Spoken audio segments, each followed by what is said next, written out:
আপনাদের মধ্যে যারা বেশি বেশি টিকটক ব্যবহার করেন আজকের ভিডিওটা তাদের জন্য। অর্থাৎ আমরা যখন টিকটকে এরকম করে স্ক্রলিং করে ভিডিও দেখি আমরা কিন্তু বুঝতে পারি না যে আসলে টিকটক আমাদের ফোনের যে স্টোরেজের আমরা পারমিশনটা দিয়ে রাখছি সেটা কিভাবে ইউজ করতেছে, এবং এই টিকটক অ্যাপসের জন্য আপনাদের ফোনটা কিন্তু স্লো হয়ে যায়। বর্তমান সময় কিন্তু অনেকেই বলে যে আমাদের ফোনটা স্লো হয়ে গেছে, তো এই টিকটক অ্যাপসটা আপনারা ডিলিট করে দিবেন, দেখবেন আপনাদের ফোনটা অনেকটাই ফাস্ট হয়ে গেছে। কিন্তু আমাদের তো টিকটকটাও প্রয়োজন, আমরা অনেকেই টিকটক দেখতে পছন্দ করি অবসর সময়।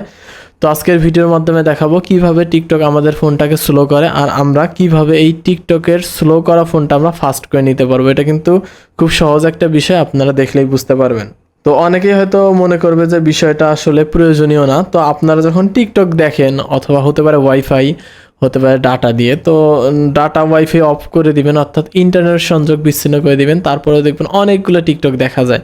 পরবর্তী সময় আপনারা এখানে ক্লিক করে দিবেন, ডাটা ক্লিয়ার করবেন।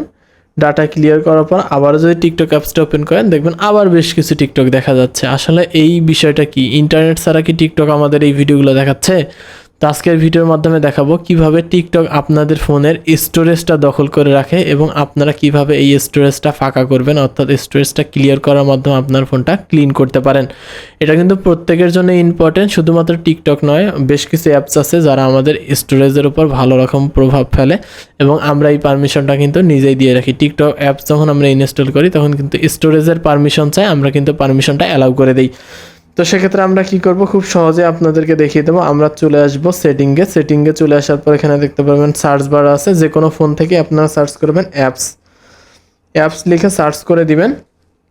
অ্যাপ লিখে সার্চ করার পর এখানে দেখতে পাচ্ছেন অ্যাপস, তো অ্যাপসে ক্লিক করে দিব। ঠিক আছে, অ্যাপসে ক্লিক করে দেওয়ার পর এরকম আমাদের ডিফল্টে যতগুলো অ্যাপস আছে প্রত্যেকটা অ্যাপসই শো করবে। যেহেতু আমি টিকটক বলছি, টিকটক অ্যাপসটা আমরা এখান থেকে খুঁজে নিব।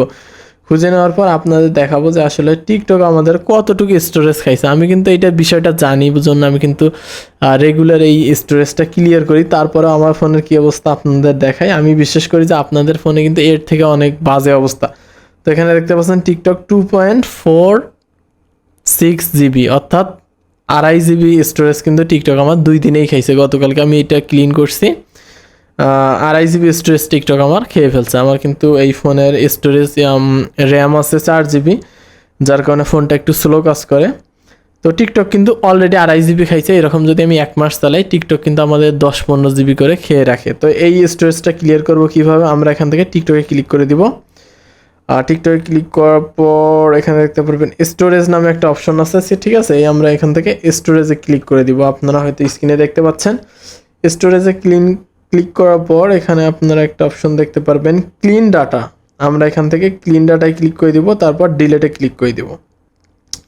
তারপর একটু অপেক্ষা করব। তারপর এই সাইডে দেখতে পাচ্ছেন ক্লিন, তো এখানেও একটা ক্লিক করে দিব, তারপর ব্যাক করে চলে আসবো। তো ডাটা ক্লিয়ার করার পর এখানে দেখতে পাচ্ছেন 1.19 জিবি, অর্থাৎ এখনও 1 জিবি ডাটা কিন্তু টিকটক খেয়ে রাখছে। টিকটক কিন্তু এইরকম 1 জিবি ডাটা খেয়েই রাখে, এটা আপনি কখনোই ক্লিন করতে পারবেন না। কিন্তু আপনি আপনার ফোনটা চেক করেন, সেখানে দেখবেন 5 জিবি, 6 জিবি, 7 জিবি খেয়ে রাখছে। এই স্টোরেজটা ক্লিয়ার করে রাখবেন, আপনার ফোনটা কিন্তু আগের থেকে অনেক বেশি সুপার ফাস্ট ইউজ করতে পারবেন।